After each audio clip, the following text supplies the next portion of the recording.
கற்றலை இனிமை சேனல் தங்களை அன்புடன் வரவேற்கிறது. நம்ம போன வீடியோவில் அறிவா பண்பா கவிதை பட்டிமன்ற பாடப்பகுதி பார்த்தோம். இப்போ இந்த வீடியோவில் அந்த பாடப்பகுதிக்குரிய மதிப்பீடு வினாக்களை பார்ப்போம். சரியா? நீங்கள் எல்லோரும் நல்லா கவனிச்சிங்கன்னா நீங்கள் படிக்க வேண்டியதே இல்லை, நீங்களாகவே நல்லா எழுதிடலாம். இப்போ எல்லோரும் பக்கம் 8 எடுங்க.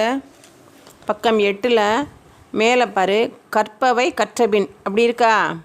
அதில் 1வது பாரு, அறிவு பண்பு இவற்றில் எது சிறந்தது என நீ கருதுகிறாய். அறிவு சிறந்ததா பண்பு சிறந்ததான்னு நீ என்ன நினைக்கிற? இதில் எது சிறந்தது?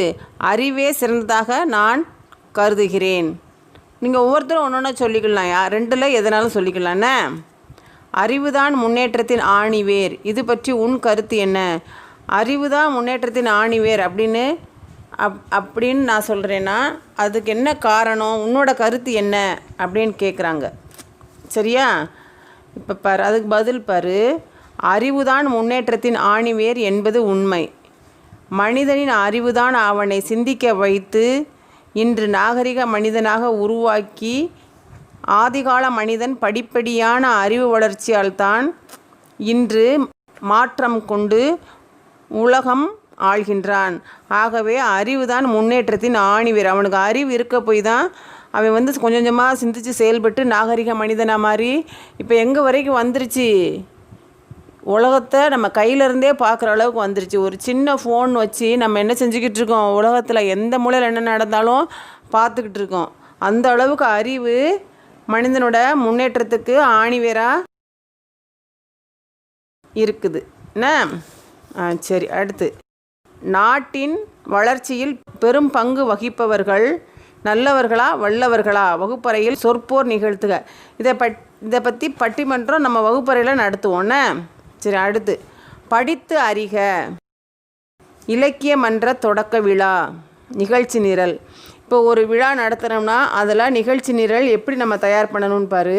ஃபஸ்ட்டு தமிழ்தாய் வாழ்த்து எடுத்தோன்னே என்ன செய்வோம், கடவுள் வாழ்த்து சொல்லிட்டும் தமிழ்தாய் வாழ்த்து சொல்லலாம். அல்லாட்டி தமிழ்தாய் வாழ்த்தே நம்ம என்ன செஞ்சுக்கலாம், பாடிக்கிடலாம் தமிழ்தாய் வாழ்த்து. அதுக்கடுத்து என்ன செய்வோம், வரவேற்புரை. வந்தவங்களை எல்லாத்தையும் என்ன செய்வோம், வரவேற்பு சொல்லுவாங்க. ஒருத்தர் வரவேற்பாங்க எல்லாரையுமே, அவங்க வரவேற்புரை வழங்குறவங்க. இங்கே யார் வழங்குறா? காவியா 5ஆம் வகுப்பு. தலைமை உரை யார் சொல்கிறா? அதுக்கு தலைமை தாங்கிறவங்க தலைமை உரை சொல்லுவாங்க. தலைமை ஆசிரியர் நம்ம ஸ்கூல் பேர் போட்டுக்கணும். மங்காபுரம் இந்து தொடக்கப்பள்ளி ஸ்ரீவில்லிபுத்தூர்னு போட்டுக்கிடணும். சிறப்பு உரை யார் ஆற்றுவா? சிறப்பு விருந்தினர் ஆற்றுவாங்க. முனைவர் இரா அன்பழகன், மாவட்ட இயக்குனர் தமிழ் வளர்ச்சித்துறை. சிறப்புரைக்கு அடுத்து என்ன வரும்? நன்றியுரை. நன்றியுரை உங்களில் மாணவனே ஒருத்தன் இங்கே சொல்கிற மாதிரி போட்டிருக்காங்க. முத்து நிலவன் 4ஆம் வகுப்பு. நீங்கள் எந்த மாணவனாலும் நன்றியுரை நல்லா பேசுகிறவங்க யாருனாலும் சரி நன்றியுரை சொல்லிக்கலாம். இப்போ நிகழ்ச்சி முடியும் போது என்னது, நாட்டுப்பண். நாட்டுப்பண் என்னன்னு தெரியுமா? தேசிய கீதம். நம்ம எப்பவுமே கொடியேற்ற தண்ணிக்கு பாடுவோம்ல, கடைசியாக முடியும் போது ஜனகணமன தேசிய கீதம். தேசிய கீதம் பாடி முடிக்கும் போது தேசிய கீதம் பாடி முடிக்கிறதோட இந்த நிகழ்ச்சி இலக்கியம் மன்ற தொடக்க விழா முடியும். சரியா? அதுக்கடுத்து மதிப்பீடு பகுதிக்கு போவோமா? அங்கே என்ன போட்டிருக்கு? படிப்போம், சிந்திப்போம், எழுதுவோம். சரியான சொல்லை தெரிவு செய்து எழுதுக. 1. நற்றமிழ் இச்சொல்லை பிரித்து எழுத கிடைப்பது டேஷ். இப்போ நற்றமிழ் அப்படிங்கிறத பிரித்து எழுதுனா என்ன கிடைக்கும்? 4 இது கொடுத்துருக்கு, சாய்ஸ் கொடுத்துருக்கு, ஆப்ஷன். என்ன? நல் ப்ளஸ் தமிழ், நன்மை ப்ளஸ் தமிழ், நட் ப்ளஸ் தமிழ்னு கொடுத்துருக்கு. நல்ல ப்ளஸ் தமிழ். நற்றமிழ்னா என்னது? நன்மை ப்ளஸ் தமிழ். குறிச்சிக்கோங்க எல்லாரும். அடுத்து, உலகம். 2வது பாரு, உலகம் என்னும் பொருளை குறிக்காத சொல். உலகம் என்னும் பொருளை குறிக்காத. இங்கே 4 சொல் கொடுத்துருக்கு பாரு. வானம், அண்டம், ஜெகம், அகிலம். இதில் குறிக்காத சொல் எது? வானம்னா நம்ம வானத்தை குறிக்கும். அண்டம்னாலும் உலகம்தான், ஜெகம்னாலும் உலகம்தான், அகிலம்னாலும் உலகம்தான். அப்போ குறிக்காத சொல் வானம். அப்போ இந்த வானத்தை தான் நம்ம என்ன செய்யணும், இந்த டேஷில் எழுதணும். சரி, அதுக்கு அடுத்து 3. அறிவு ப்ளஸ் ஆயுதம் என்பதை சேர்த்து எழுத கிடைக்கும் சொல் டேஸ். அறிவு ப்ளஸ் ஆயுதம் ரெண்டையும் சேர்த்தா என்ன சொல் கிடைக்கும்? இங்கே 4 சொல்லியிருக்காங்க. ஆ அறவாயுதம், ஆ அறிவாயுதம், இ அறிவு ஆயுதம், ஈ அறிவாயுதம். இது 4ல் எது ரைட்டானது, சரியானது? ஆ அறிவாயுதம். நீங்கள் இதைத்தான் என்ன செய்யணும், இந்த அறிவாயுதம்ங்கிறத தான் எடுத்து இந்த டேஷில் எழுதணும். அடுத்து 9ஆம் பக்கம் வாங்க. 4வது புகழ் இச்சொல்லின் எதிர்ச்சொல். புகழுக்கு எதிர்ச்சொல் என்னதுப்பா? இகழ், மகிழ், திகழ், சிமிழ் 4 கொடுத்துருக்கு. 4ல் எது புகழுக்கு எதிர்ச்சொல்? இகழ். இகழ் தான் எதிர்ச்சொல். இந்த இகழை நம்ம இந்த டேஷில் எழுதணும். அதுக்கடுத்து 5வது வெளிச்சம் இச்சொல்லை குறிக்காத சொல். இந்த சொல்லை குறிக்காத சொல் நம்ம எப்பயுமே நல்லா கேள்வியை படிச்சுக்கிடணும்னா. வெளிச்சம் இச்சொல்லை குறிக்காத சொல் டேஷ். ஒளி, தெளிவு, விளக்கு, இருள். ஒளியும் வெளிச்சத்தை தான் குறிக்கும், தெளிவுனாலுமே வெளிச்சத்தை தான் குறிக்கும், விளக்குனாலுமே வெளிச்சத்தை தான் குறிக்கும். அப்போ இருள் தான் சரியானது. அடுத்து ஆவண்ணா பாருங்கள். கீழ்காணும் சொற்களை பிரித்து எழுதுக. ஆ செந்தமிழ். செந்தமிழை எப்படி பிரிக்கணும் நம்ம? செம்மை ப்ளஸ் தமிழ். செந்தமிழ்னா செம்மை ப்ளஸ் தமிழ்னு பிரிக்கணும். சரியா? அதுக்கடுத்து கவியரங்கம். கவியரங்கத்தை எப்படி பிரிக்கணும்? கவி ப்ளஸ் அரங்கம். கவி ப்ளஸ் அரங்கத்தை நம்ம என்ன செய்யணும்? கவியரங்கத்தை கவி ப்ளஸ் அரங்கம்னு பிரிக்கணும். அதுக்கடுத்து பாரு வினாக்களுக்கு விடையளிக்க. அறிவால் உயர்ந்தவர்களாக இன்சுவை யார் யாரை குறிப்பிடுகிறார்?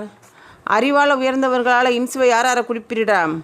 பக்கம் 5ல் கொடுத்துருக்காங்க பாரு. அக்னி தந்த அப்துல் கலாம். அதுக்கடுத்து 1000 கண்டுபிடிப்பால் உயர்ந்த Thomas Alva Edison. Thomas Alva எடிசனையும் அப்துல் கலாமையும் தான் என்ன செஞ்சுருக்காங்க? இன்சுவை அறிவால் உயர்ந்தவர்களாக குறிப்பிடுகிறார். அதுக்கடுத்து பண்பால் சிறந்தவர்களாக மதியொளி எவரையெல்லாம் குறிப்பிடுகிறார்? பண்பால் யாரெல்லாம் சிறந்திருக்காங்க பாரு. 6ஆம் பக்கத்தில் பாரு. புத்தரும் வள்ளுவருமே போதித்ததும் நற்பண்பே. பண்பால் சிறந்தவர்களாக மதியொளி யாரெல்லாம் சொல்லியிருக்காங்க? புத்தர், வள்ளுவர் 2 பேரையுமே என்ன செஞ்சுருக்காங்க? பண்பால் சிறந்தவர்களாக சொல்லியிருக்காங்க. உயிர் காக்கும் நெல்லிக்கனியை யார் யாருக்கு கொடுத்தார்? பக்கம் 7. அதில் சலீமா பேசுகிறாங்க பாரு. யார்? அன்பின் மிகுதியால் அதியமான் உயிர் காக்கும் நெல்லிக்கனியை உவந்தளித்தான் அவ்வைக்கு. அப்போ அதியமான் தான் யாருக்கு என்ன செஞ்சுருக்காங்க? நெல்லிக்கனியை கொடுத்துருக்காரு. யாருக்கு கொடுத்துருக்காரு? அவ்வைக்கு கொடுத்துருக்காரு. சரியா? 4வது நடுவர் கூறிய தீர்ப்பை உன் சொந்த நடையில் எழுதுக. நடுவர் என்ன தீர்ப்பு சொல்லியிருக்காரு? நடுவர் என்ன தீர்ப்பு சொல்லியிருக்காரு? அறிவும் பண்பும் பாரு. பக்கம் 7ல் பாரு. நடுவர் என்ன சொல்லியிருக்காரு? கண்ணுக்கு இருவிழி கல்வியின் நேர்வழி அறிவும் பண்பும் சமமாக வைத்தேதான் உறுப்புகள் பெறுவோமே. அதாவது இதுதான் அவர் கூறிய தீர்ப்பு. என்ன சொல்லியிருக்காங்கன்னா, அறிவும் பண்பும் கண்ணின் இரு விழிகள் போன்றவை. ஐம்பொறிகளை பண்பாகவும் உலகம் முழுவதும் அறிவாகவும் கொண்டு நம்ம என்ன செய்யணும்? ரெண்டையுமே போற்றி 2ஐயும் கடைப்பிடித்து நம்ம என்ன செய்யணும்? வாழணும்னு சொல்கிறாரு. அடுத்து ஐம்பொறிகளில் 1 கொடுக்கப்பட்டுள்ளது, மற்ற 4ஐயும் எழுதுக. டீச்சர் ஏற்கனவே 5 பொறிகள் சொன்னேன்னா என்னென்ன சொன்னேன்? இங்கே கண் கொடுத்துருக்காங்க. அதுக்கடுத்து என்னது? காது, மூக்கு, நாக்கு, தோல். இதெல்லாம் என்னது? 5 பொறிகள். சரியா? அதுக்கடுத்து தமிழை சிறப்பிக்கும் பெயர்களை பாடப்பகுதியிலிருந்து எடுத்து எழுதுக. தமிழை சிறப்பிக்கும் பெயர்களை நம்ம இந்த பாடத்துலேருந்தே எடுத்து எழுதணும். அப்போ நீங்கள் நல்லா வாசிக்கணும் பாடத்தை ஃபுல்லாகவே. பக்கம் 5 5ஆம் பக்கத்தில் இருக்குவார். எதெல்லாம் தமிழை குறிக்குது? செந்தமிழே அப்படின்னா செந்தமிழ். நறுந்தேனே என்ன? நறுமணமிக்க தேனே. செம்மொழியே தமிழ் செம்மொழியும் கூட தான், செம்மொழி. முத்தமிழ், நற்றமிழ், தேன் தமிழ். இதெல்லாமே தமிழை குறிக்கிற சொற்கள். எது? செந்தமிழ், செம்மொழி, முத்தமிழ், நற்றமிழ், நறுந்தேன், தேன் தமிழ். இதெல்லாமே என்னது தமிழை குறிக்கிற சொற்கள் நம்ம பாடப்பகுதியில் இருக்கிறது. அதுக்கடுத்து சிந்தனை வினாக்கள்னு இருக்கா. கல்வி, செல்வம், வீரம் இவற்றுள் எது சிறந்தது என கருதுகிறாய், ஏன்? இதில் மூணில் எது சிறந்ததுன்னு நீ நினைக்கிறது சரியா? ஏன் அப்படிங்கிறதுக்கு பதில் நீயே எழுதணும். நீ எதை சொல்கிறையோ அதுக்கு விளக்கமும் நீயே கொடுக்கணும். நீ வீட்டில் நீ யோசித்து பாரு, அப்பா அம்மாட்ட கேளு, எல்லார்ட்டையும் கேட்டு நீயா பதில் எழுதுன. அதுக்கடுத்து ஏன்னா சிந்தனை வினாக்கள்னால் நீங்களாக யோசித்து எழுதுகிற கேள்விகள். அதுக்கடுத்து இரண்டாவது, வெறும் பண்பை வைத்து கொண்டு பெரும் பந்தல் போடலாமா? இத்தொடருக்கான பொருளை சொந்த நடையில் வகுப்பறையில் பகிர்ந்து கொள்க. வெறும் பண்பை வைத்து கொண்டு பெரும்பந்தல் போடலாமாங்கிறது ஒரு பழமொழி. வெறும் பண்பு மட்டும் இருந்தால் நம்ம பந்தல் போட்டுற முடியுமா? போட முடியாதுல்ல, அதுக்கு பொருள் வேணும்ல. அதைத்தான் இங்கே சொல்லியிருக்காங்க சரியா? வெறும் பண்பை வைத்து கொண்டு பெரும் பந்தல் போடலாமானா போட முடியாது. வாழ்க்கையில் நம்ம நல்லா வாழலாம். தென்னங்கீற்று, ஓலை இதெல்லாம் வச்சு பந்தல் போட முடியாட்டாலும் நம்ம வாழ்க்கையை நல்லா வாழலாம். வாழ்க்கை பந்தல் போடலாம் சரியா? அதுதான் இங்கே சொல்லியிருக்காங்க. இந்த மேலே உள்ள கேள்வி சிந்தனையில் கல்வி, செல்வம், வீரம் இவற்றுள் எது சிறந்ததுன்னு நீ கருதுகிறாய்? ஏன்னா டீச்சர் எதை கருதுறேன்னா கல்வியை தான் சிறந்ததுன்னு சொல்கிறேன் இது மூணில்.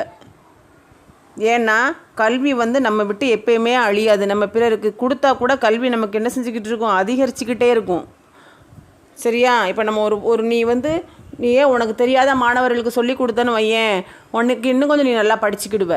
உனக்கு இன்னும் கொஞ்சம் அந்த கல்வி உன்னை சேரும். ஆனால் செல்வம் உங்ககிட்ட ஒரு 10 ரூபா இருக்குது, நான் யாருக்காவது 5 ரூபா கொடுத்தேன்னா உனக்கு அந்த செல்வம் என்ன செய்யும்? குறைஞ்சிரும். 10 ரூபா 5 ரூபா கொடுத்துட்டா 5 ரூபா தானே வரும். அப்போ அந்த செல்வம் குறையுது. கொடுத்தா குறையுது. ஆனால் கல்வி என்ன செய்யும்? கொடுத்தா கூடும். அதுக்கடுத்து வீரமும் அப்படி தான். நம்ம எப்பயுமே இப்படியே ஸ்ட்ராங்காக இளமையாக இருக்க முடியுமா? இருக்க முடியாது. நமக்கும் வயசாகும், நோய்வாய்ப்படுவோம். அப்படிங்கிறப்ப ரொம்ப பலவீனமாயிருவோம். அதனால் வீரமும் நிலையில்லாதது. செல்வமும் நிலையற்றது, வீரமும் நிலையற்றது. ஆனால் கல்வி ஒன்று தான் என்னது? நிரந்தரமானது. நம்மளுடைய 7 பிறவிகளுக்கும் நம்ம கூட வர்றது என்னது தான்? கல்வி தான். அதனால தான் கல்வியே சிறந்தது சரியா? Thank you children.